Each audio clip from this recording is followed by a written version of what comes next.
Hey, it's Auretha, and I was talking to a friend of mine who had a kind of a sad experience today where they went into a situation and they were expecting a warm welcome, and what they were met with was people being threatened by them.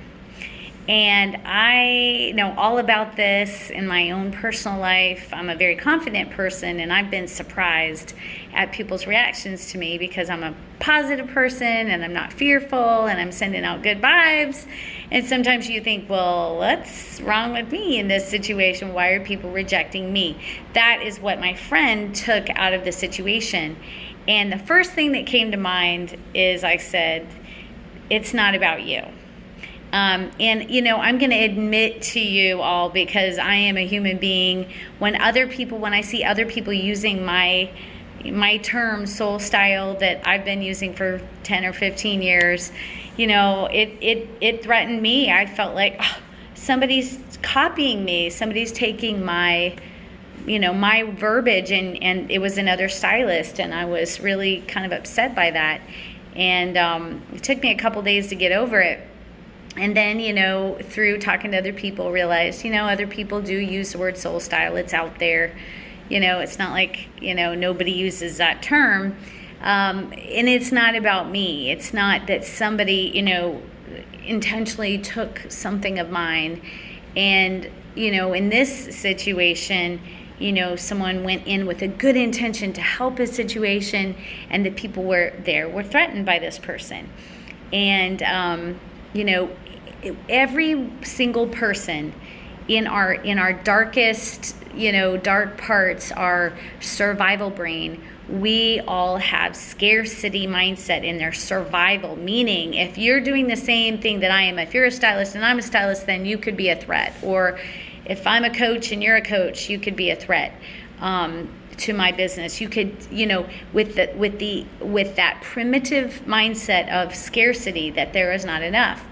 Now, if you have worked on yourself and you know about consciousness and you understand, the laws of the universe, you now understand that scarcity is a lie. It is a big lie. There is not a scarcity of resources or water or air or money, or and as an artist, if you look at the way Van Gogh painted, he did it his own way. He painted with oils, and he threatened everyone because he was doing it differently than they had ever done it as impressionists. But no artist should ever copy another artist, although we use each other's techniques. Like 100,000 artists could be using the same painting techniques. But when you bring yourself into it, you will have your own unique original style. And it always offends me when, I love Anthropologie as a store, as a concept. And in St. Augustine, I saw this other store that was completely copying Anthropologie. And with a similar name, too. It was so cheesy. I'm like, oh, really? You can't come up with your own name and concept. You're obviously copying Anthropologie. You can't do better than that. You can't, is there such a scarcity of ideas in the world that you think you have to copy another person's ideas and concept? I mean, that just, drives me crazy, because I love authenticity. I love originality. But we are sharing the same consciousness as a lot of people, and there is what we call the collective subconscious, where maybe I'm going to get ideas, and the same year another person's going to get the same idea, and whoever kind of publishes it first, there it is. So it's kind of tricky, because I guess the moral of the story might be, act on your impulses. When you get it, don't wait. Go ahead and get it out there. But if somebody else is threatened by you, or you're threatened by somebody else, that is simply the primitive mind saying, "Ooh, there's not enough. There's scarcity. This person's going to take away your customers." No, they're not. I'm a very specific kind of person. I'm a very very opinionated stylist. I believe in classic lines. I believe in femininity and masculinity and making, I believe in not following trends as much as, creating your own soul style. And by the way, Angela Johnson created that for me. I didn't create that myself. That was, her brilliance in a session that I did with her. She came up with that name for, in my business. And I'm so thankful to her for that. Because I love to, it perfectly states, taking someone's own unique style, their soul, and bringing that out to the world, which is exactly what I do. So, all that to say, if people are threatened by you, or they're threatened by something you're doing, maybe it's similar to what they do, understand that they're feeling fear in that moment. And I think I have to have compassion on myself. Like, I never think of myself as a jealous person.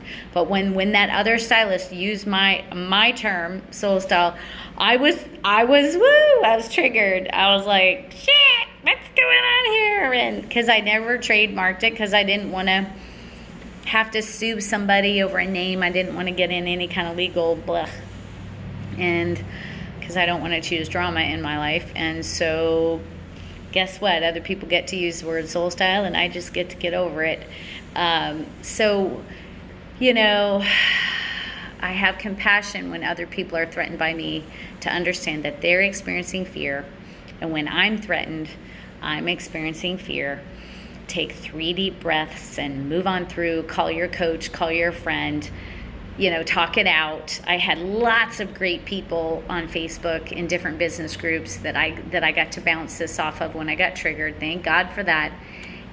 So it's just part of our growing in consciousness and understanding that, there's going to be a lot of other people that do what you do, especially if you're a real estate agent, especially if you sell insurance.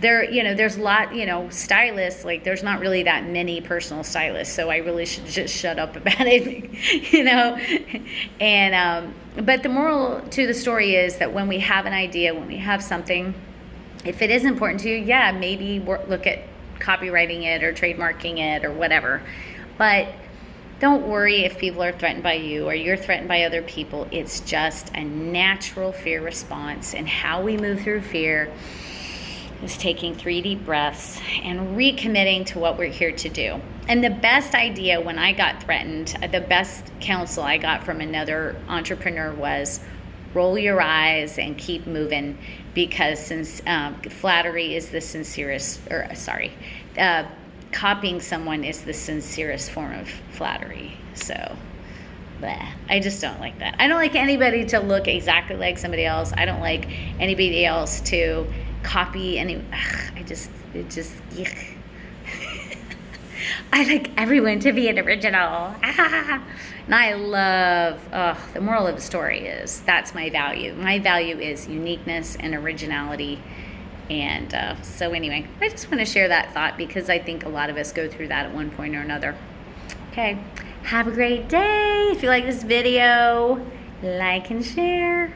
Comment, please, if you know what I'm talking about. Have a great day. Bye.